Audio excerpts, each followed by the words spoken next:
చాలామంది కూడా middle class lower middle class వాళ్ళే ఉన్నారు సార్.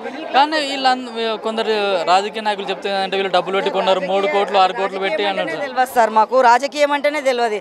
అలాంటిది రాజకీయ నాయకులు ఎందుకు ఇన్వాల్వ్ అవుతారో నాకు అర్థం కావట్లేదు.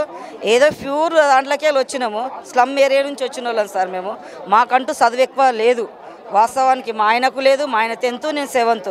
మా పిల్లలు చదువుకుంటూ అభివృద్ధిలోకి వస్తారని చెప్పేసి మేము ఆశపడే మోపులనే ఇది మాకు ఎలిగేషన్ లాగా వచ్చింది.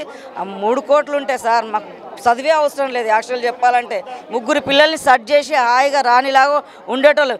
ఇప్పటికి కూడా స్టిల్ సాటర్డే సండే వస్తే పార్కింగ్ కాడికి వచ్చి ఎంక్వైరీ చేసుకోండి మీరు, మా పరిస్థితి ఎట్లుంది, ఏం కథ, మాకు ఏమున్నది ఏం లేదు అనేది కూడా మీరు చూసుకోండి. కానీ ఇది ఆరోపణ మాత్రమే, కానీ ఇది నిజం కాదు. ఇది నిరూపించేదాకా మేము ఇది ఆపం. ఇది మేము మాత్రం ఆపను. మాకు ఎట్లా ఎంక్వైరీ చేసిరు, ఎంక్వైరీ చేయండి ఎట్లా ఆరోపణ చేస్తారు.